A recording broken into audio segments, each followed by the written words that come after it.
What's up, Volley Nation? Welcome to an all new episode of Hang Time with me, Kassie G, your Olympic talker. This is the show where we basically hang out and talk volleyball with some of your favorite volley idols here in the Philippines. And if this is your guys' first time tuning in, please go ahead and check out our last episode. It was with Mitch Morente, the former Ateneo Lady Eagle, then going to La Salle and playing for F2 Logistics. It's really just her telling her story and the struggles that she faced in volleyball and how she overcame them and became a better person for it. It's really sobrang love ko yung episode na yun. So you guys should really go ahead and check that out. And besides that, please listen also on Apple Podcasts because importante daw na yung 5-star rating and review. So go ahead and scroll down to the bottom, click the 5th star, and give us a quick review. We would really, really appreciate it. And finally, don't forget to follow us on all of our social media handles. I am at Olympic Talker on Twitter. And you can guys check out our website at thegloballyBallin.com. And follow this show's IG page at the Hang Time Podcast. Now, for today, I am especially excited for this one just because he is a very good friend of mine and he's basically a legend. He's an NCAA superstar, both indoor and on the beach. Now he's part of the only commercial beach volleyball team in the Philippines, which is Creamline Beach Volleyball, which we are all a part of. And I really wanted to get him on the show because I don't think enough stories have been said of NCAA athletes. And so I really wanted him to be the one to tell you the whole story, to give you guys a bigger picture of what it's like to be an NCAA athlete. So with all that being said, hindi ko pa tatagalin pa. It is the one and only Pemie Bagalay. What's up, Pems? Hi, I'm good. How are you, Cass? Hi, Doing everybody. good. Welcome. Ano, Hello, Pems? everybody. Like what I said, do you feel na totoo yung sinabi ko? Like, not enough stories have been said of NCAA athletes? Nafe-feel mo Yes. yan? Oo naman. I really, yun talaga yung story eh. When you're in the NCAA and there's the UAAP, alam naman nating lahat na medyo mas pinag-uusapan, mas may attention on the UAAP side. Exactly, yeah. But if you Yeah. guys don't know, if you're a volleyball fan, if you're an NCAA fan, if you're a men's volleyball fan, you know who Pemie is because sabi ko nga kanina, he is a superstar. And actually, yan yung intro ko palagi sa'yo, di ba, Pems? Like, Yeah. anywhere. Does it make you uncomfortable ba? Or tanggap mo naman? Hindi naman, nakakatanda lang yung legend. But sige na nga, kasi yung partner ko, yun din yung intro mo sa kanya, legend of ng UAAP, ganyan din. Right. Kaya it fits because I say AJ is a legend of the UAP and you're a superstar of the NCAA, di ba? So it goes Yeah. hand in hand. But so tell us about it. For those of you who don't know, Pemie is a former Mapua. Di ko nga alam yung mascot niyo eh. Cardinal? Cardinal. Yes. Yeah. Okay. So Mapua Cardinal. Is that what the volleyball team is called? Yeah, Mapua Cardinals. And he is actually the current still record holder of indoor with 45 points in one game. But before we get to like how amazing you are, yes, tell us about how you got to Mapua. Bakit Mapua? I can really categorize myself as a late bloomer sa volleyball. Kasi I started playing volleyball only when I was in third year. So I wasn't fully aware of who is the strongest team outside of my high school league, which is the NCAA. I'm from the University of Perpetual when I was in high school, started ng third year lang, and I don't know kung sino yung mga sikat, sino yung malalakas. I don't even know that there's this UAAP also during Talaga? that So time. hindi ka nanonood at all? Sa gitna ng third year ko, when I was playing, discovered UAAP. Okay. Discovered UAAP, the likes of Rachel Andake, sila yung talagang nag-push harder pa sa akin to play even more. Actually, there's a funny story when I started. Si Coach Mike Rafael, siya yung coach namin nung high school. Siya yung referee during the intrams, asked me to train tomorrow ng 6 a.m. So sabi ko, go, let's try. Nag-try kami ng mga plays, pinagpalo, pinaglaro. And then after that, of course, the usual team huddle after training, everybody was like so surprised kasi coach was saying na, ikaw, pwede ka maging opener. Grabe. Tapos yung mga tao, uy, pwede ka daw opener, Pem. Ganyan yung friend Wow. kong me, ano yung opener? Like that. Ako yung, ano yung opener? Parang ang iniisip ko kasi, opener ba ng show to? Oo. Like, Ikaw yung yeah, taga-introduce. yeah, ganun ba? Okay. Tapos nung na-figure out ko na yung mga bagay-bagay, yun na, okay, yun pala yung opener, kaya pala ako yung pinapapalo. Uh-huh. But did you ever Ayun, want to join the UAAP? Or was it always so, NCAA? I came from NCAA, tapos sobrang bilis ng mga pangyayari. Kasi third year, halfway, naglaro ako ng NC. Fourth year ko, medyo nag-boom. Kasi after first six start ng third year, fourth year, second year of playing volleyball, nagkaroon tayo ng mga onting individual awards from the high school Wait, team. wait. So This there's, is high school, diba? Third year high school. yeah, Okay, okay. third year high school. So, ayan, medyo nag-approach yung mga teams, lalo nung palarong NCR. Kasi we were like front runner nung league na yun. So, may mga nag-approach. So, ako naman, I don't know kung ano dapat yung maging basis ko ng pagpili ng school. Basta gusto ko lang, I want a course na mag-fit sa akin. I wasn't really sure what to take on. So, nung Mapuya nag-approach sa akin, kaya ako nagpapuwa kasi yung buong first six namin ng high school was recruited sa Mapua. So Okay. ako, and the comfort of my teammates, andyan, di ba? Ang comfort ng mga teammates mo, andyan. So talaga nga namang pinili na namin ang Mapua. But unfortunately, due to some unfortunate events, ako lang yung nakapush. So nung pa-NC Out na, of ako na all lang yung of natira. you? Out of Yeah, ako na lang. Wow, okay. Nung NCAA na ng college, ako na lang yung natira from the recruits. So Wow. iniwan na ako ng mga teammates ko. So nakaabot naman sila sa Mapua or hindi din? Ikaw lang yung nakapasok? First half cut, dalawa kaming nakapasok out of six. So sabi ko, okay, push pa din. Kasi may teammate pa din naman ako dito. Tapos, I started late na. Kasi sa Mapua, we started late August or first week August or late July. Yung Mhm. pasukan back then. Yeah. So, Okay. talagang late na ako sa lahat ng school. So, Mapua, yun na lang yung choice or else stop. Ganon. So, nung panahon, Okay. yes. So, yeah, nung pagdating doon, dalawa na lang kami. Okay, tapos nung NC na ako na lang natira mag-isa together with my new Wow. set of teammates. Then eventually, going naman sa answer nung winish ko bang mag-U-Up. Nung naglalaro na ako ng college, na-discover natin U-Up na booming na siya. This is the likes of Rachel Andakis, yung talagang pataas yung volleyball. Mhm. Yung talagang nag-boom siya. So ako naman, winish ko na rin lumipat ng school. Tapos sa Mapua, kapag yan, second year, ganyan. Nung nag-second year ako, naging coach na namin si Coach Ronald Dulay. Ayan, so andyan na siya. Tapos, meron ng mga slight offer to transfer from different school. To answer the question, gusto ko talagang lumipat noon. Gusto ko siyang lumipat. But then again, there's this game where, yeah, nung second year ako, kinonsider ko na third year, ito na nga yung record holder game. Doon ko na-realize na it's not just about the volleyball, the game volleyball na lang. Kung lilipat ako, iiwan ko yung family na buo ko. It's not about the sports anymore. It's not about you playing. It's not about the career you'll be in. It's about the family na nabuo mo na. Kasi nung third year ako, I was the captain na. Siyempre, gusto mo yung opportunity, but meron kang family eh. Meron kang family may iwan, may family ka ding may mga batang nagsisimula na ginaguide mo. Tapos Mhm. imagine, ang ganda nung naging impact mo sa kanila. In the middle of their race sa success ng career nila, iiwan mo sila. So yun na yung pumasok Mm. sa isip ko after that record holder game. Wow, so that's really parang ang mature mo naman nung third year college. You were thinking of others talaga. And to think, it's so funny that the reason that you joined Mapua was because you had six other teammates na dapat pupunta doon. Tapos ending, That's ikaw na right. lang natira. Oh. Yes.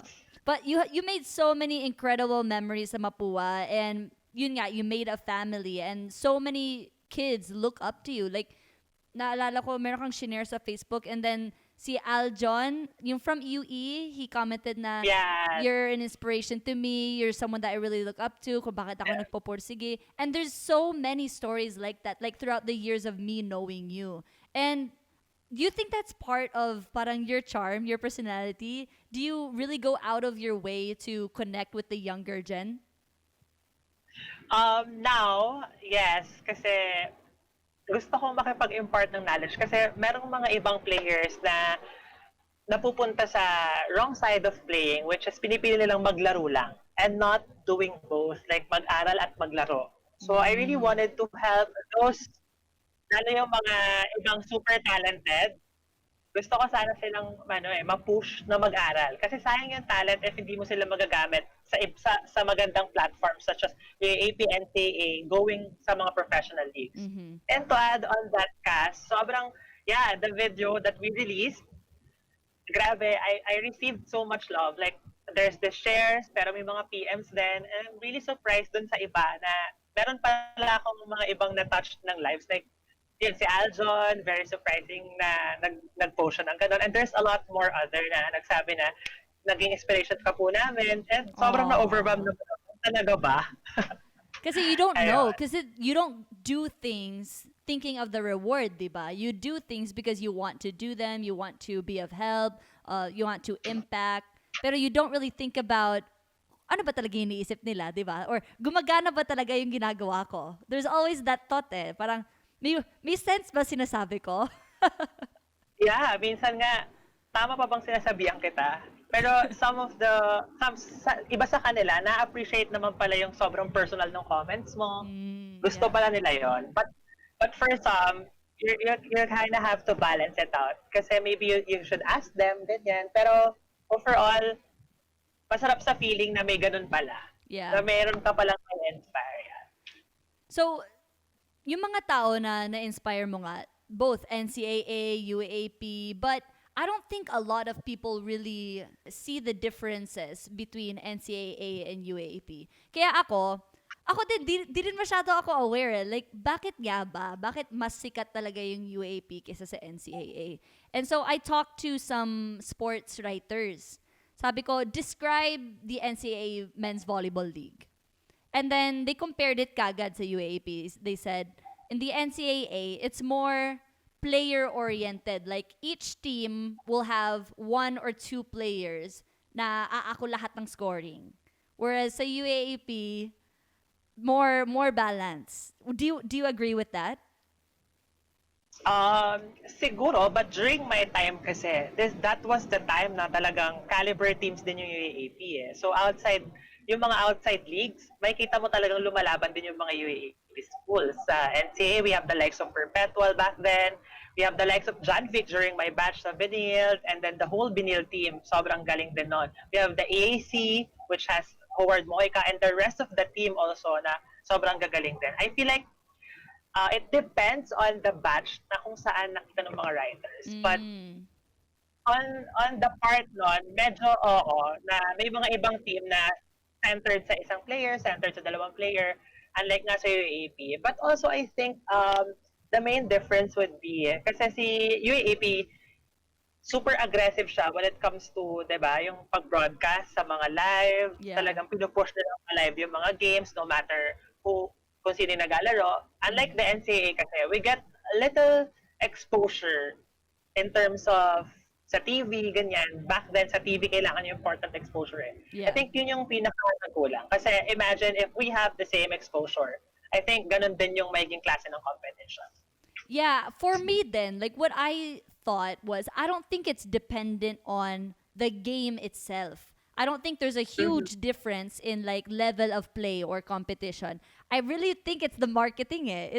It's the promotion and the broadcasting. It's just UAP schools have more funds and they put a lot more into promotions and marketing. And so, yeah, the debate on sino mas magaling na mga athlete, I don't think you can really say kagad na UAAP eh, because it's not what it's based on. Mas marami lang nanonood ng UAAP, di ba? People may think na mas malakas si UAP, but as a player, maybe we can try. Ganon. Sige nga, tingnan natin. Mag-face diba? off. Kasi a game is a game. Bilog ang bola. Diba? That's true. So, as wala naman Champions League. Unlike, hindi, meron siguro mga uni games, something like that. And you can see NCAA schools really getting there. Hindi lang NCAA, like masusurprise ka rin sa mga other leagues na biglang nagta-top 4 pa na sa mga liga na nandun lahat. Diba? So it's a matter of magandang gising, ganyan. Yeah. And preparation also. Exactly. Diba? So, Maraming factors, hmm, sobrang daming factors. And a lot of what we don't get to talk about sa mga athletes is yung life outside the court. So ikaw, what was your life outside the court like? Like dorm life. Let's start there. What was the dorm life like sa Mapua? okay, sa Mapua, kasi nandun kami sa Intramuros. So, feel mo talagang nasa closed community ka, na sobrang kilala mo lahat ng mga tao sa Oo nga, paligid mo. kapitbahay mo yung Letran, yung Yes, Lyceum, Lyceum. katabing-katabi namin yan. So, pati yung mga tindera ng mga kinakainan mo, sobrang close mo na sa araw-araw mo pagkain doon. So, sa dorm life sa Mapua, grabe ka. Dahil pinag-uusapan natin, sobrang na-miss ko yung dorm life. Kasi those yung mga years na yun talaga yung pinaka-happiest moments ko in life. Kasi talaga nga naman, sobrang bonding doon ng mga teammates mo. Basta, dorm life, one word to describe it, enjoy. Yeah, sad yung mga hindi nakakapag-dorm kasi hindi lahat ng players binibigyan ng dorm, di ba? Right. So, sino yung mga nakasama mo sa dorm na siguro nakikinig ngayon na naalala mo yung mga times nyo together? Of course, my beach partner nung college, si PJ Cuson, si Peachy. Ayan, hello, Peachy. Sobrang lahat, kasi magkasama kami sa lahat. Sa dorm namin, sa una naming mga dorm, kaming dalawa lang talaga sa whole room. Ganyang level. So talagang we shared so much memories together. Sabay kami intern sa mental hospital. So talaga nga Talaga? namang, Mental yeah. hospital ka pala nag-intern? Yeah, kasi mga psych major kami. So sabay kami dyan. Talaga nga namang naranasan namin lahat ng mga dapat maranasan dyan. And sa dorm naman, Wait, lahat ng drama, ano nga dapat maranasan sa mental hospital? everything. Talagang sa mental kasi mafe-feel mo talaga yung takot, yung kinakabahan ka, kailangan mong matapos yung task mo, sort of dire, kasi medyo iba yung amoy doon, ganong levels. So, Yan. napagdaanan niya ni Peachy. Oo, tsaka sa dorm, dyan kami dalawa bilang magka-roommate kami, na open yung kwarto namin to everybody. Kasi, talagang magulat kayo lang, may mga nakatambay sa kwarto namin, ganyan. Kung may CCTV doon sa kwarto namin, Diyos ko, kakabugin namin ng PBB sa mga iyakan doon, sa mga dramahan, sa mga nag-break na jowa doon, grabe. So, Ganon. sa room niyo pupunta para mag-emote. Never kayo nag-aaway ni Peachy? Nag-aaway kami madalas ni Peachy, as in. Pero at the end of the day, isa lang yung uuwian namin. So wala kami choice kundi mag-usap ulit. Tas, gano'n naman. Sino yung unang magsasorry sa inyo? Jowa levels? Wala. Parang walang nangyari. Yung bigla na lang, kain na tayo sis. Gano'n. Na-imagine ko. Na-meet ko na kasi yun si Peachy eh. Patigasan kayo. Yeah. Ganun. Oo. Talagang minsan. Nako. Pero hindi kami nag-aaway-away na tumagal ng isang araw na hindi kami nagpansinan, ganyan. Hindi. Walang ganong memory sa amin. Kasi, alam naman ng madlang tips yan. Sa mga nakikinig kong friends, alam niyo yan, hindi po ako nang-aaway. Wow. Siya yung nagbe-break ng away.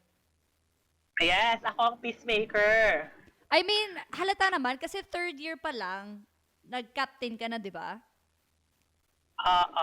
And then, being in charge of the team or being the leader sa mga bagets, ano yung pinaka parang goal mo? Siyempre, goal naman ng lahat mag-champion, di ba? Pero besides that, goal mo ba na, I don't know, dumami yung recruits nyo? Or something like that? Marami akong goal talaga nun eh. Tapos lalo nag-aaral ako ng psych noon. Nasa leadership na ako na phase ng pag-aaral. Nakinareer ko yung pag-aaral ng leaders. So gusto ko talaga makapag-develop ng leaders within the team. Tapos kinareer ko talaga yon. Ang goal ko talaga was to make everybody a leader. Kasi yung values na makukuha mo from playing and being in a team can be very useful kahit saan ka pumunta. Speaking to experience also, me as I worked na before sa corporate world as an HR. So all my values as a leader nung nasa team ako, na talagang nagamit ko siya sa corporate world.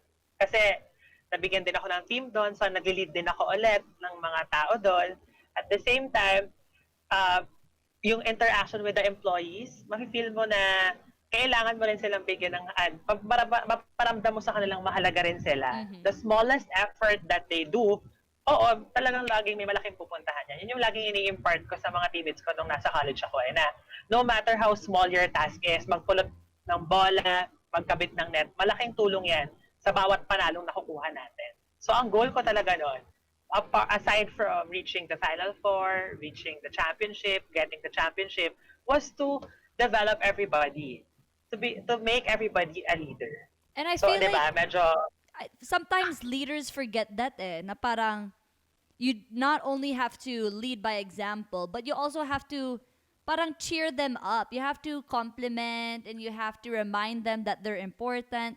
Feeling ko madalas yan yung nakakalimutan ng karamihan ng mga leaders. And sobrang cool. And kitang-kita ko naman talaga yan sa'yo. Yung pagla-love mo sa lahat ng members mo. yes, kasi feel ko, ang success ng leader ay makagawa ng bagong leader. Yan yung para sa akin Sabi ko nga sa mga naging teammates ko, sa mga kasama ko sa loob ng team, ganyan, lagi kong sinasabi, akong number 1 supporter mo, Kaya i-push mo yan. Aww. Yeah, lagi ka dapat enabler. Sabi ko, yun enabler yung tamang word. Dapat ganun ka. Lalo kapag merong gustong tahaking landas or puntahang career yung teammates mo, ganyang levels, di ba? Yeah. Ganun dapat. I-push mo sila. Kasi sometimes, may mga iba na sobrang galing, ang galing mo pala mag-vlog. Ganyan, for example, galing mo pala mag-vlog. Tapos, hindi ka lang makapush. Tapos na-push mo siya. Tapos naging successful siya. Diba? Imagine, ang sarap din sa feeling ng ganun. Mm-hmm. That you were a part of that person's success. Yeah, kasi nga, pinush mo siya. Right. Nakinig siya sa'yo. Well, nung time mo sa Mapua, do you have a specific story in mind or rookie in mind or another teammate na talagang na-inspire ka niya? Kasi alam naman natin, you've inspired so many and you've touched many people's lives. Pero has there been anyone sa team na parang made a big impact sa'yo mismo? Oh my gosh. O sige, hindi ako ready sa question na to. Pero there's a lot. As in everybody. Kasi safe answer muna. As a leader, ganyan. As a leader, oo. Para ma-feed din yung sarili mo, maging healthy ka din na mag-lead ng team, kailangan may nakukuha ka rin sa kanila. Mm-hmm. So, exactly. ma-inspire ka din sa kanila. But there's one specific person. So, ito si Samir Navera. So, kung nakirinig ka, tatag na lang kita sa share ko tong podcast ni Kassie. Pakinggan mo to, Yes, kasi from scratch, as in hindi siya marunong maglaro ng volleyball, everybody was against him. Wait, so, naniwala ako sa if hindi siya marunong mag-volleyball, paano siya napunta sa team? Not really skilled, but he's tall. Okay. Okay, not really skilled, but he's tall. Tapos everybody was like, wag na yan, wag ganyan. Tapos, nangyari, siya lang yung eligible out of inaasahan mong makakapasa at makakapaglaro. So, siya pa out of everybody else. So, yeah, nag-import ako na rin sa kanya. And nakita ko rin naman how hard na he really worked hard para ma-achieve yung mga dapat niyang ma-achieve. And it's super inspiration kasi talagang may inspire ka naman sa mga stories na lumalaban sa adversity all the time. So, he's a very good representative of that kasi against all odds talaga, everybody was on the side na medyo parang binubuli siya nung simula, prove them wrong, nag-improve yung skills, naging very strong individual person. So, diba, it's super inspiring to see persons na lumalaban kahit meron kang mga doubters. So, big underdog story from 0 to 100. Yes, very big.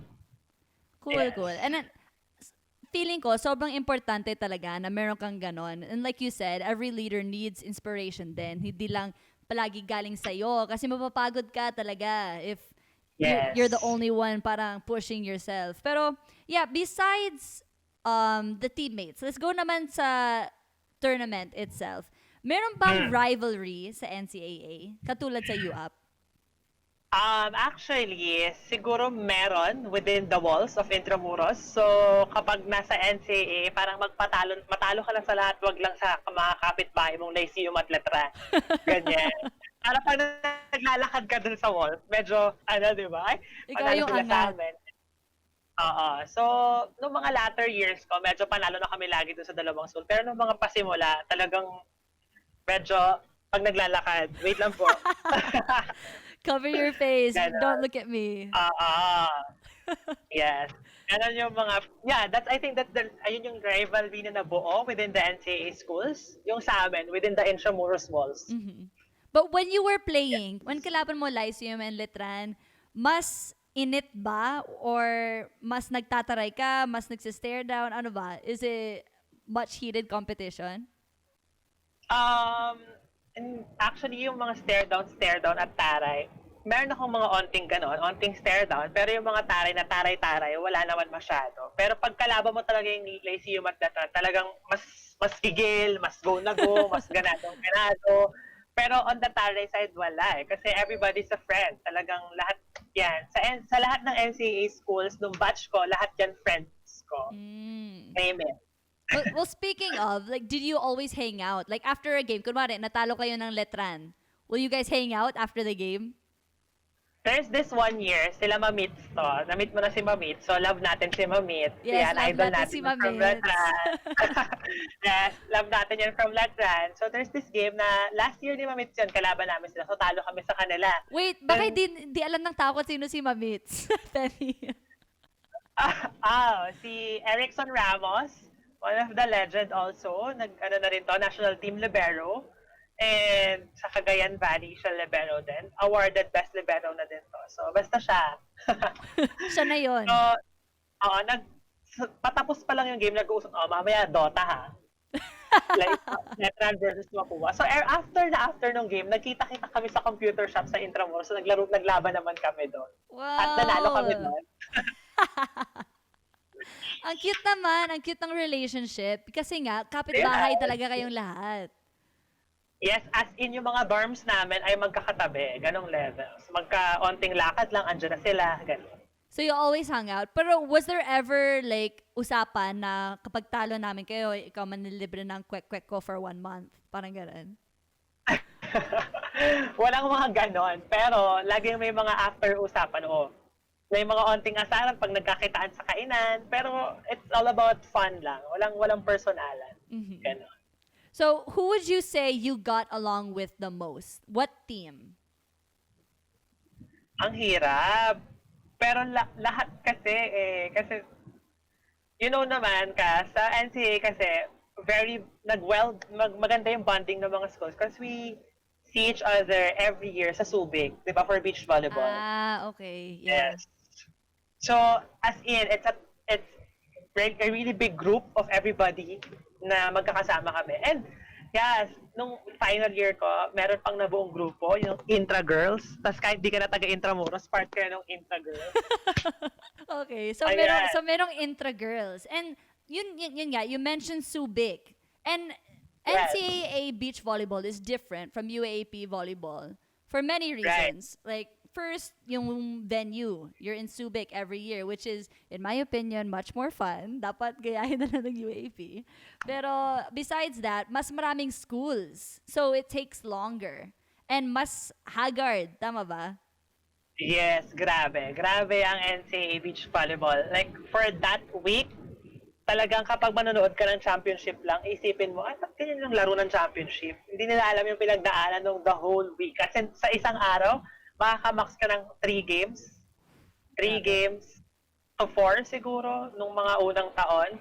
Kasi dun sa Subic, sa hotel, pwede ka pang magsama ng ibang mga team. So may iba talaga. Buong team yung dala nila dun sa venue. And it's a chance for us to bond all together. Yeah.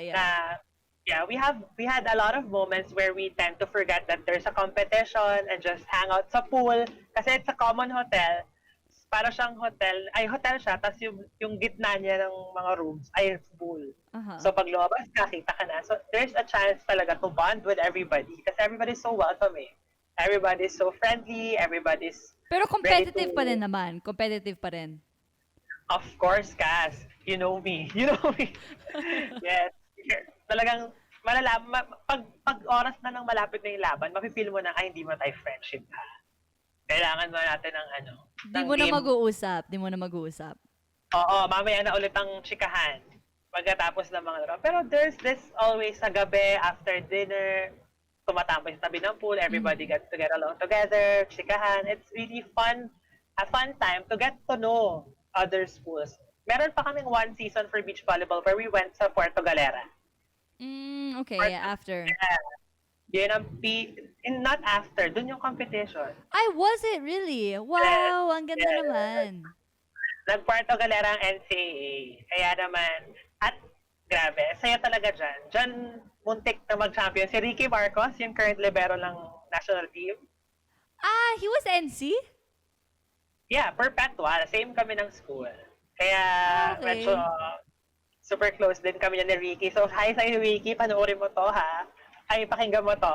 Wait, so nag-beach volley siya? Yeah, so championship game nila. Nanonood ako ng championship game nila. Tapos nung last point nung kalaban nilang nag-champion, which is Arellano. Arellano nag-champion nun sa high school. High school pa si Ricky nito. Nung natapos yung laro, tumakbo sa akin si Ricky para umiyak. Kakaligo ko lang po doon, oo. Basang-basa yung damit ko ng luha. Pero tingnan mo naman kung saan nakarating si Ricky after that loss, di ba? So, yan yung isa sa talagang matetreasure mong mga moments eh. Pag magkakasama kayong mga iba't ibang school sa isang venue, Yeah. tapos may competition, may banding on the side. I think yun ang pagmamalaki ko sa NCAA na wala ang UAAP. Yeah, the level of competition kasi, parang kahit outside ng game eh, hindi, like I can say UAP Beach is more relaxed compared to UAP Indoor. But it's not like that, yung parang mag-chill kayo together, hindi pa rin eh. Like UST will have their own group, LaSalle will have their own group, kanya-kanya pa rin. Pero ang cool nga tingnan kasi para siyang BVR where everyone is friends.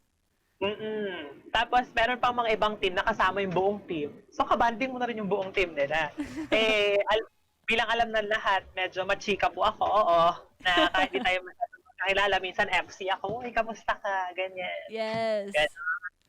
Pero sa time mo sa beach volley, who was your toughest competition? Sino doon yung patayan? Ang dami. Kasi, wait, sige, nung mga pasimula si John Vic, alam natin yan, John Vic de Guzman and Kuya Marjun, silang dalawa talaga yung deadly pair sa beach volleyball. Nung nag-third ako, nung nag-runner up ako, sila yung kalaban namin. Tapos, nung nag-champion ako, grabe yung Final Four noon. We have the likes of Howard Mojica for EAC. Sa Beach Volley, grabe yung mga pag naglaro ng Beach Volley. Sila, we have Benilde, we have Lyceum. Tapos, the Perpetual, yan yung, kasi nung time ko na nag-champion ako, sweep ni Perpetual. Ito ba yung mga brothers?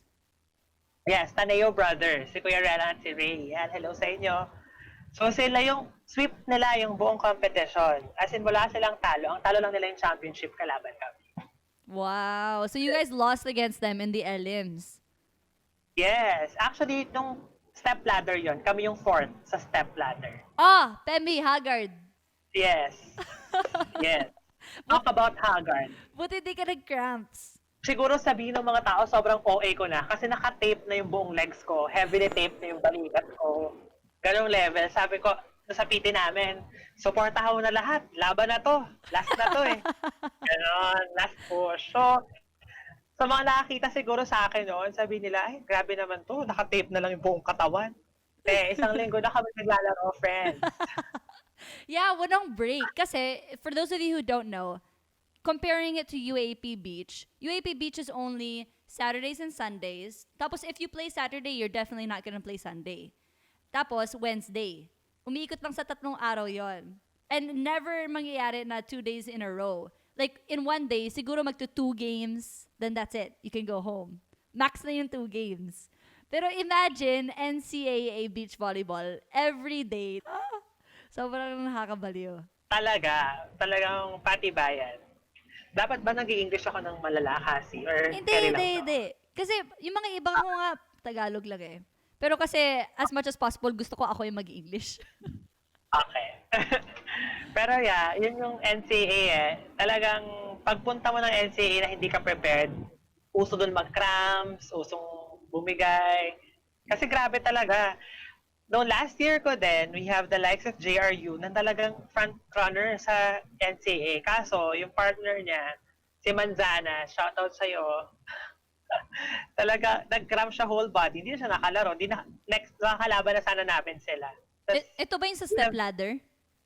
hindi, sa Elims pa to eh. Sila yung mga unang talagang number 2, number 3, ganyan. Hala, Kasi Elims lahat, pa talaga. Tapos wala na. oo, like, siguro yung 10 teams kami sa NC eh. 9 games yung lalaroin mo sa Elims. Plus yung semis at finals. Within 7 days? 7 days or Nakakatawa. minsan 6. Nakakatawa kasi ang lala. Sino pa gumagawa ng Pero, schedule nyo? pero grabe. Mafe-feel mo talaga yung pagiging atleta doon eh. Kasi labanan ng disiplina doon eh. Labanan ng disiplina eh. Kung sino yung mas disiplinadong sa pagkain, mas disiplinado sa diet, Mhm. tapos mas disiplinado na mag-recovery. Yeah. Yun talaga yung may kalalagyan. Eh kami noon, pinusuan namin yung beach volleyball. So, we are really watching what we're eating, Mhm. scheduled pagdating sa pagkain. Talagang nilabanan din namin with discipline. But, not perfect discipline. Kasi on the side, medyo may mga ano ako doon, onting likod. Well, we all know that you really, really love beach seasons sa NCAA. And siguro wag natin isama yung favorite memory doon kasi siguro sobrang dami. Pero looking at indoor, ano kaya yung pinaka tumatak sa mind mo, sa years mo in college? Ang pinaka-tumatak talaga sa akin, yung game against GRU, kung saan ako nakapag-record. Ako yung highest record sa NCAA na lang ngayon kasi Espejo made it 55 sa UAAP. Wait, Yan. nung So, nangyari yon, ano sinabi mo? Ano ba yan? Ano ba naman to si Mark? hindi naman. Kasi yung mga sports writer, sila at least naman, na-acknowledge naman nila na okay, nabura na po yung record ni Pemie Bagalay. Ito na po ang bagong record sa Philippines. Aha. Pero sa NCAA naman, yan, ako pa rin dyan with 45 points. Sure. Yes. So, At ikinaganda niya po yan. Kaya siya superstar, guys. yun yung pinaka-memorable na game kasi yun yung game na nagde-decide ako whether to transfer na ng school. Ito yung time na you were thinking about going to the UAP. Yes, ito na yung time. Tapos nung nag-record ako, maybe it's a sign for me not to leave these people behind, yung mga teammates ko. Tsaka marami akong eye-opener nun eh. Talagang doon ko na-realize na yung volleyball, hindi na lang siya volleyball for me. It's a way of life. It's more than a passion. It's about making family within it. And it's now about a mission of you helping others grow in the sports. Naging ganun na bigla, di ba? Tapos, hindi ko ina-expect yun eh. Kasi, naglaro lang ako noon with all my mind. Kasi nga, nag-decision na ako, feel ko ito na yung last game ko with them, ganung Okay. level. Wait So, lang, talaga- paano ba? Like, lahat ba ng bola binibigay sa'yo? Paano ka maka 45 points? That was 4 sets. Wow! Tapos, hindi ko alam, grabe, talagang gigil ako nun eh. Lahat siguro nung sinet sa akin, medyo Patay. feel natin. Oo. Talagang, that was the mightiest game ever. Talagang binigay ko lahat doon. Back row, front row, mag-quick, mag-running, serve, ganyan. Pero So, talaga, wala kang sinabi sa setter na parang bigay mo na sa akin lahat ha. Ready na ako. wala naman. Na-feel niya It's- naman. Baka automatic nung mga panahon na yun. Na-feel niya na you're hot. Na kailangan Oo. pagganahin natin to si Pemie. Yeah, siguro nung game na yon. Kasi medyo that season kasi also was the season talaga na masasabi kong prime. Kasi kada game, hindi ako makakama ng ano siguro nun eh, 27 points Wow. per game. Yes. Kahit natatalo kami ng straight sets, nakaka-points pa din ako ng mga 25, 26. Ganun. Well, we know na hindi nakapag-champion yung Mapua with you. Mentor, yes, hindi. Sino yung biggest mong naghinder sa inyo kung bakit di kayo nag-champion? Of course, we have Benilde with Janvic, AC with Mojica, and the whole Perpetual team. Yan, talaga yung mga masasabi mong grabe. And also Arellano, back in the day, sobrang tough team to beat din sila. So lahat Kaya malakas. actually nung batch ko, walang mahinang team sa NT eh. As in I feel like lalaban talaga lahat kasi everybody's hot. Tapos sa NC kasi mas tough yung competition, I can say, kasi nga wala kaming second round. As unlike sa UAAP, pwede kang bumawi kasi you have the second round. So pag medyo off yung gising mo ng first game nyo sa first round, pwede kang bumawi sa second round. Diba? And of course, we know that it wasn't easy. It was never always easy. Pero was there a time that you look back on right now na parang, wow, I don't know how I made it through that, or that was a really tough time ng career ko na malapit ng sumuko? Okay. I think yes. Kasi ang pwede nating i-cite na example dyan, when I started playing sa commercial, sa Signal, I started playing with Signal. So I had to train with Mapua ng 6 a.m.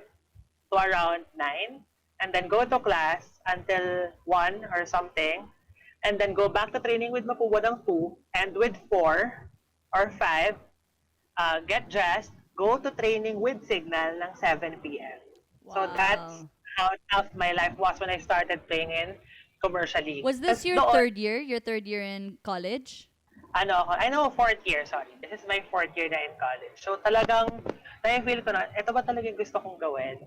Kasi nung nalaman kong nag-reach si Signal, so talagang overwhelmed ka kasi it's such an honor to play in a commercial team sa men's before, di ba? Kasi nung nag-start, talagang onti pa lang kasi sila eh. So being part of one team, talagang overwhelming feeling siya eh. So nung panahon na yun, ginuho ko siya. Tapos parang nung mga latter part na sobrang napapagod ka na sa physically and emotionally, medyo napapatanong ka, ito mo talaga yung gusto kong gawin. Pero nandyan ka na eh. So it's a matter of you defeating yourself and just pushing forward. Yeah.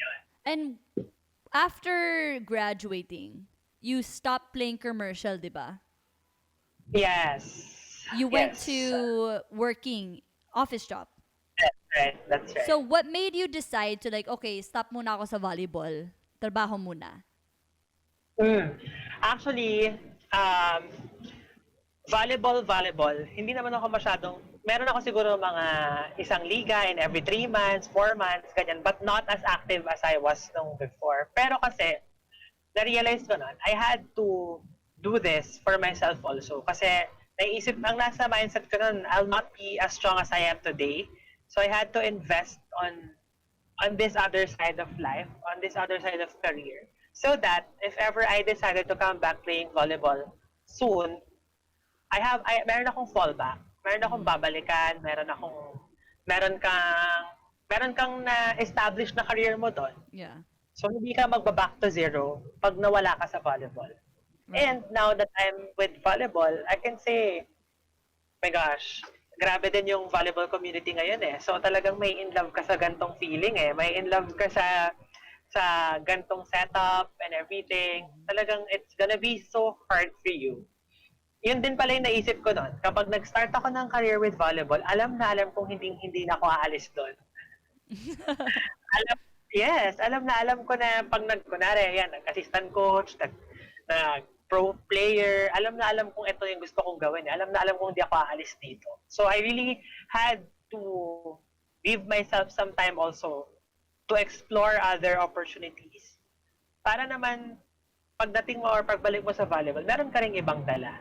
It's about, creating a cycle, growing this on this side and going on the other.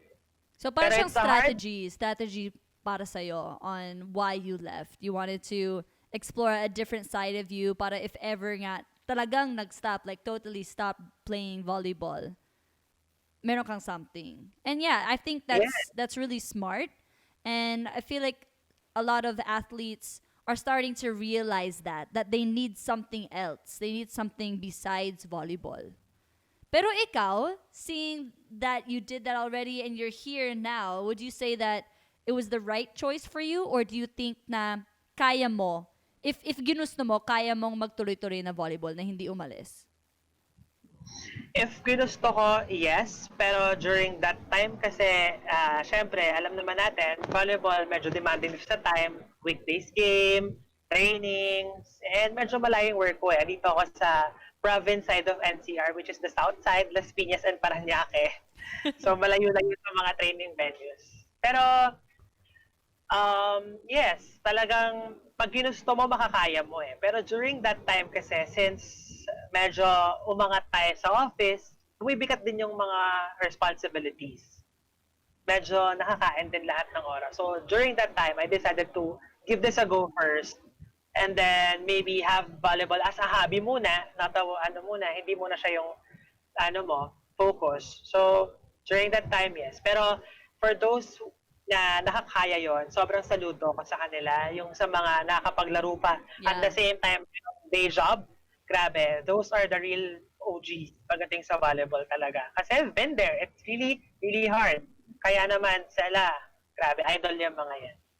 I know recently lang talaga nangyari eh, yung nag-quit na si Pemie sa day job niya at talagang nag-focus sa volleyball. Pero I think I know the answer, but tell us, what was the switch that made you decide, okay, I'm going all out, back to volleyball? Okay, sige. The switch talaga is yung Sorsogon leg namin ni AJ. And the main talagang is the SEA Games. Kasi I've been with the SEA Games team. Yan, sila. Tapos, syempre kami yung ka-training nila, Yeah, for those of you who don't know, Pemie was part of like the pool that was with the training of the SEA Games teams this past 2019. Yeah. So, yun. I wasn't in my best condition, pero nakakalaban ka, nabibigay mo yung challenge na kailangan ng team. So, talagang ma-realize mo na kaya pa pala, no? And then, if it's not now, baka pagsisihan ko. Tapos meron pang mga coaches, like Coach Pao, na nagsabi sa akin na, kaya yan, Pemie, kaya natin gawin yan. We can make this possible. The likes of AJ, my partner, yun talaga yung nagmulat ulit sa akin with all the discipline na kailangan ko. AJ talagang really inspired me to push again. Kasi beforehand pala nagpa-plan na kami ni AJ to make a path on our own para sa aming dalawa sa pagdating sa beach volleyball. So, talagang yung mga factors na nag-add up. Tapos na cherry on top lang nung SEA Games experience. Sabi ko sa'yo, yun talaga yung pinaka-best experience ko sa volleyball. Yung SEA Games, entire SEA Games journey ng Philippine team nun. Na nakita mo silang nanalo, grabe yung, kahit di ka naglaro, grabe yung iyak mo nun, kahit di ka naglaro. Oh, yeah. Diba? So, yeah. Andun ka, Kas. So, na-witness mo din yon, yung lahat ng hirap nila noon, namin, nung sa overall. Pero, all worth it. It's funny because you said that you didn't think na kaya mo pa, na hindi ka nakakasabay sa volleyball. And then, there are people around you, like Coach Pao and AJ, na saying, no, we can, kaya pa. Parang nag-reverse yung roles. You were doing the same thing back in college with the rookies, pero now, ikaw naman yung nangangailangan and you have the right people around you to lift you up. So, parang good karma talaga. If you're good, if what you give out to the world, bumabalik talaga sa'yo. And I'm happy na you have those people around you na nakapag-push sa'yo. At tingnan mo naman, nandito ka ngayon. But during SEA Games, hindi ka naman nag-FOMO na hindi ka naglaro. Hindi naman. Kasi, ewan ko, kasi alam niyo naman ako, wala akong masamang tinapay sa katawan. So, if ito yung binigay sa akin na role, I have to play this role. Kaya, nung panahon na yun, hindi naman. Talagang focus muna ako sa helping eh. Kasi alam ko rin sa sarili ko, I wasn't in my best condition. So, hindi rin siguro worth it. Tapos, talagang, nung panahon na yun, ang kailangan ko, matrain sila, ma-challenge sila sa amin, tulungan sila off-court, tulungan yung buong SEA Games team ng Philippines sa beach off-court, sa pagdating sa bahay, ganyan. So, yun yung focus ko. So, talagang hindi mo na maiisip yung ibang emotions na eh.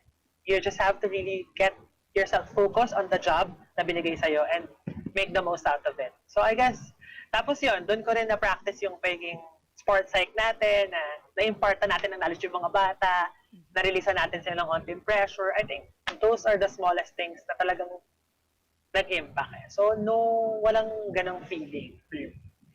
And it's true, like, yung sinasabi nila, behind every champion, there's 10 other people behind that person supporting them and doing their part in creating something bigger than themselves, diba? So, I think a good team is full of people who know their roles. If you know your role and you do your role well, then yung buong team aangat. And I will say, I feel like our SEA Games team, kasi it's not just CC Pons, Jude, Z, D, it's not just the players. It was all of us. There was about 20 of us that were behind them, pushing them to get that bronze medal. And I think that if people would see that more, if you would realize that even though you're not the main role, that your role is important. And I feel like your life, yung kwento mo, is a true testament sa ganong mindset. Imagine ka, so meron pa tayong responsibility sa madlang people na ipaalam sa kanila yung nangyari with our live tweets, live stories, ayun, IG Yeah. stories natin. So it's super hard to watch and then record kasi talagang minsan mo mapigilan yung sarili mo, uy, yung mga masasabi mo yung mga Yeah. gusto mong masabi sa laro, tapos okay ka, sorry, hindi ko to mapopost kasi medyo narinig ako dito. Yun nga, yun nga. Yung ganon, I diba? remember the golden match game between Singapore and Philippines. OMG. Yung Drop everything. Yeah, yung third game, Ate Chat sits down. She says, "Okay, guys, mamaya na tayo." Like, there was no live tweeting, there was no IG stories, there was no video, wala. Everyone was just so focused on the game. Kasi, feeling ko before being a player, I'm a fan. Parang fan muna tayo eh, bago ang lahat. We love volleyball and we love to see the game and the players grow. And I feel like Pemie mismo, talagang iba yung impact sa kanya eh nung SEA Games, especially seeing Jaron and James. Tama ba, Pems? That, yes, yes. Yung dalawang batang yan talaga yung nakapag-ano sa akin lalo eh. Nagbigay sa akin ng extra pang push to move forward. Kasi even them are saying na, kaya pa yan. Kaya mo pa yan. Parang ganon. And I was like that to them during the SEA Games na, kaya nyo na to, andito na tayo, i-push natin to. So, di ba, it's a good cycle na I'm feeding them the emotions that they need going to the game. And then they're also feeding me on future things. Na, eto nga, push ko pa to ulit, ganyan. And then nung SEA Games, we have the likes also of Coach D. Si Coach D, isa yan sa uling naniwala sa akin na kaya ko pa. Isa yan sa talagang nag-push sa akin. The likes of Coach Vil, na talagang ipupush ka niya ni Coach Vil, sasabihin niya sa'yo yung mga dapat mong marinig. The likes of Coach Jason, even Coach Jason na, sige, go mo yan, kaya pa yan. There's this whole team talaga. Tama ka kasi, for everyone na talagang nakikita mong nagsashine, there's this whole team behind them, pushing them forward and helping them to achieve what they want to achieve. Yung bronze medal, I feel like kahit di ako naglaro, grabe din talaga yung May bronze din ako. Akin din yan eh. parang ganong levels, di ba? Grabe din. Ikaw, even you, Cass, emotional ka din nung Yeah, nung sa bronze. atin yan lahat eh. Talagang kahit nung last game na yon, nung golden match, binaba ko na talaga ng gadgets. Sorry ka, sorry ate, I can't. Talagang all out support. Talagang grabe. Kada puntos intense. Yung kilabot, that's real eh, di ba? If you were there live, grabe. Yeah. So, sa mga fans natin dyan ng volleyball, if you're hearing this one, manood tayo guys ng mga live kapag bumalik tayo. Yeah, it was just really hard for SEA Games kasi Subic ba? Yeah. Napakalayo. Sobrang dami pa rin manood nun. Yeah, sobrang dami nga talaga. But I wanted to talk about what you said about sa coaches. Kasi I feel like, as players, iba yung impact pag galing sa coach or another coach. Kahit hindi mo coach mismo, basta if a coach says something sa'yo about your playing, about your technique, iba talaga pag galing sa kanila eh. And we know that Coach D has a big impact on you, Coach Vil has a big impact. But during your college days, what was your relationship like ba with your coach? Ay nako, sige. With my coaches nung college, kasi I had like 4. Ay, For my first, ang dami pala. I had Coach Shaq de Los Santos. Isa yan sa nagbago ng approach ko. Kasi when I started playing, sobrang pareho kami ng approach ni Dakis. Ano yun? Ano yun? Describe mo siya. In words. Yung padjak, Basta, search na lang yung approach ni Dakis, guys. Ganun yung approach ko. No? Yung ba Tapos, yung sinasabi nila na kabayo? Yung mabilis na 1-2 sa dulo? yes, yes. Ganyan Okay. yung approach ko. So, si Coach Shaq, and then we have Coach Ron. I don't wanna cry sa episode na to, pero ito talaga yung talaga nagbigay sa akin ng impact. Kasi, Coach Ron really formed my dream to be part of the national team. Kasi, kahit saan tryout, sinasama niya ako. Basta may tryout na ganito sa ganyan, sinasama niya ako. As in, grabe yung tiwala niya na kaya ko yung mga ganong levels.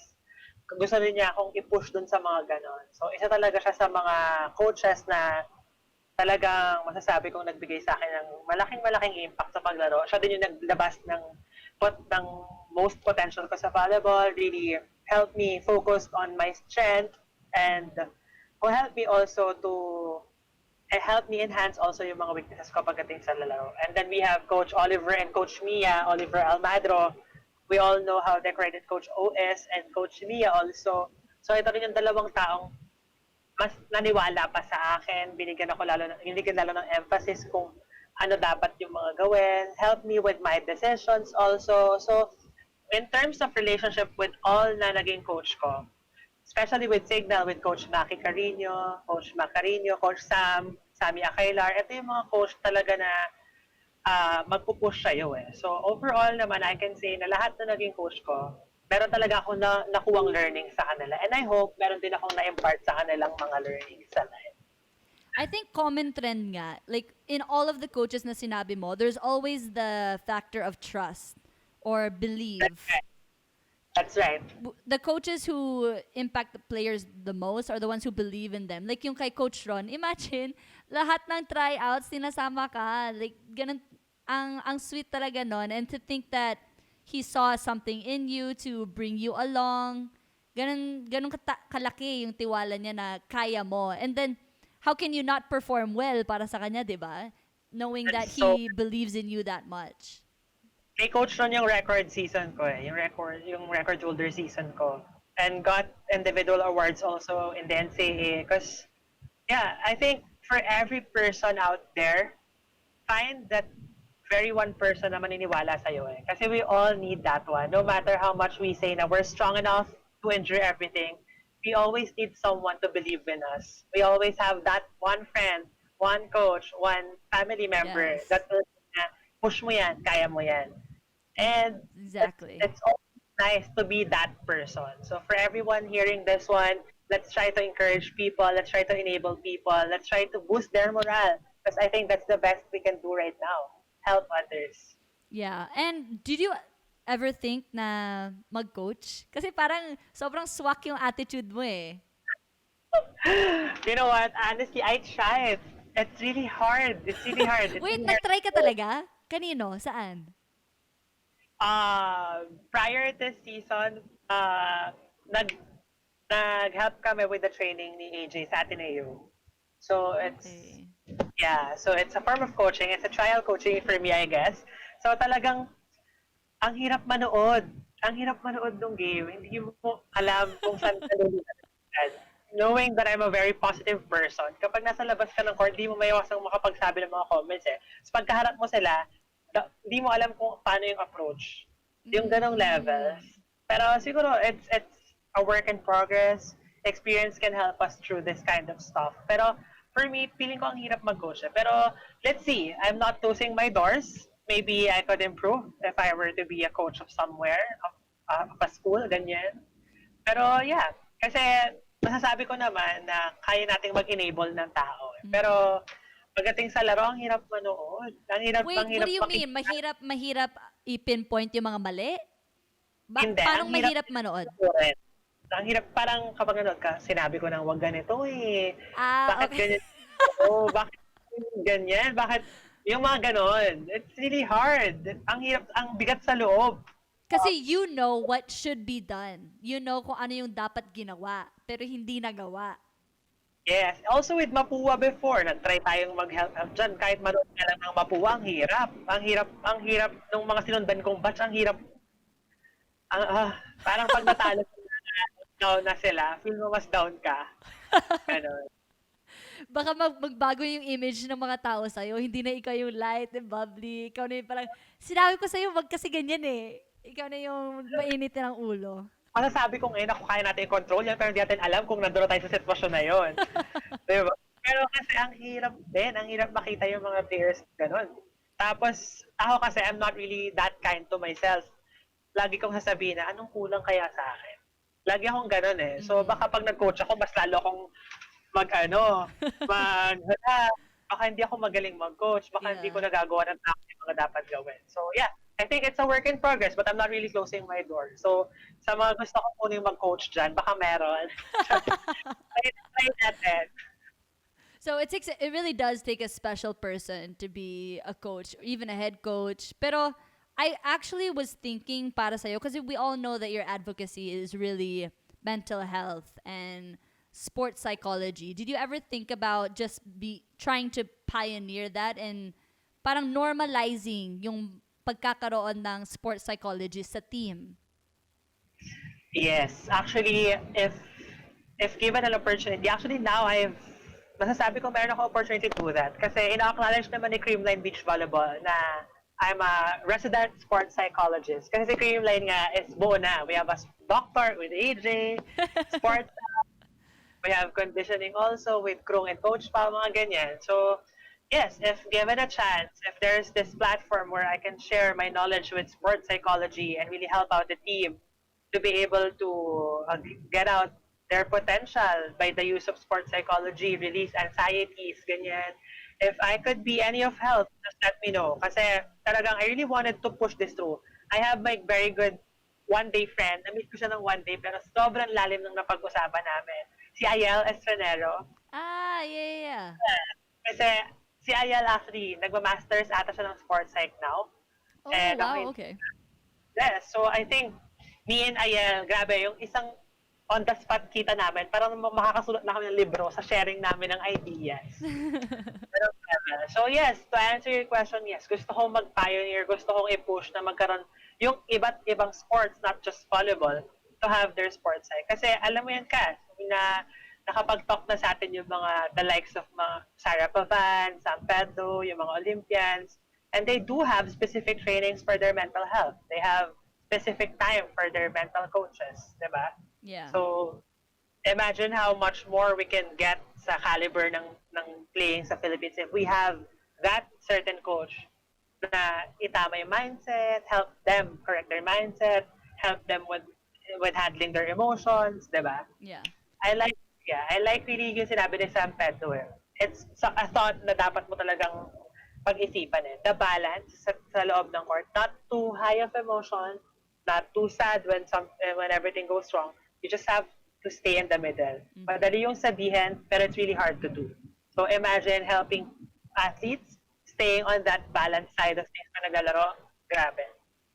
Yeah, it's a tough sport, and especially with the amount of exposure and attention that a lot of the younger generations are getting.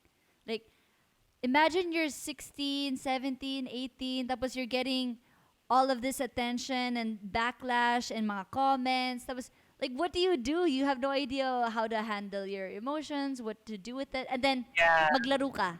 Dagdagan mo pa yung maglaro ka.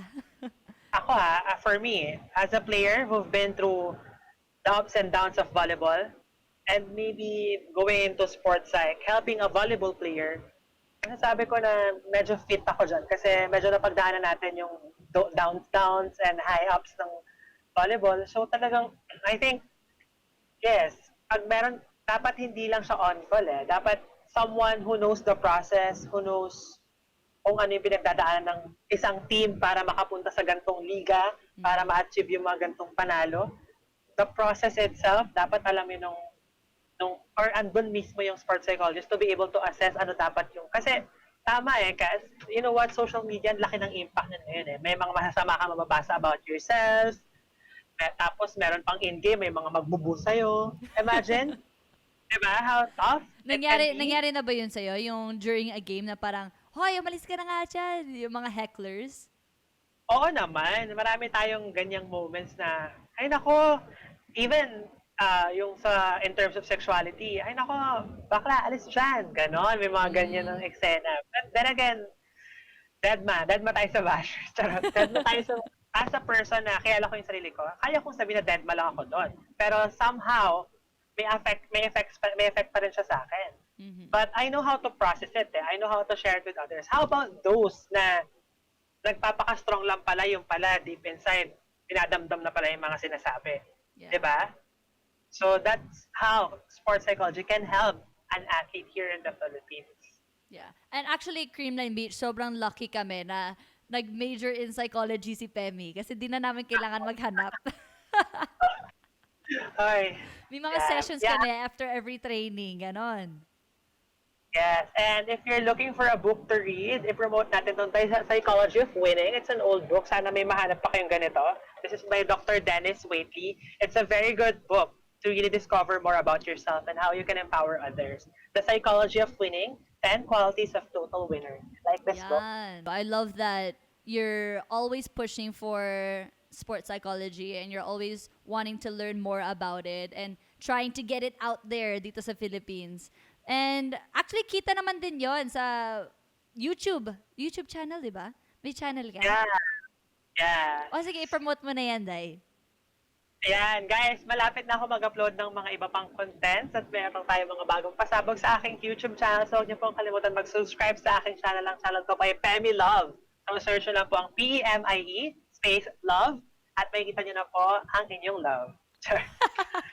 Yeah, meron ka mga old videos doon. I did a video with Pemie. It was Jojowain or Totropahin. JV did a video. John Vic did a video. So a lot of great content over there. So go ahead and check him out, guys. But Pemie, Yeah. thank you so much for coming on. I had an amazing time. Kahit kilala na kita, sobrang enjoy talaga ako sa mga kwento ni Pemie. Like I remember before, yung hindi pa tayo close. Like I would already be thinking of things to ask you kasi gusto lang kita makausap. Talaga, kahit wala akong problema, mag-iisip talaga ako, ano kaya pwede namin pag-usapan? I'll think of a common topic para lang magchikahan kami. So that's how much I love Pemie, and I'm glad that you guys got to know him more through this podcast. And keep on supporting him. Keep on supporting the Creamline Beach Volleyball team. Subscribe to him on YouTube and support NCAA players. Like, this is what the episode is really all about, to show more of that side of volleyball, the side that isn't really talked about so much in the volleyball community. So I hope you guys enjoyed it. Thank you so much, Pemie. I love you. Bye! Ang haba ata ng episode na to. Bye, everybody! It was perfect. Thank you guys. Keep on supporting Hang Time. Follow us on IG, Twitter, and Facebook. And give us a shout out, review, and rating on Apple Podcasts. Thank you so much, guys. Bye for now. Bye!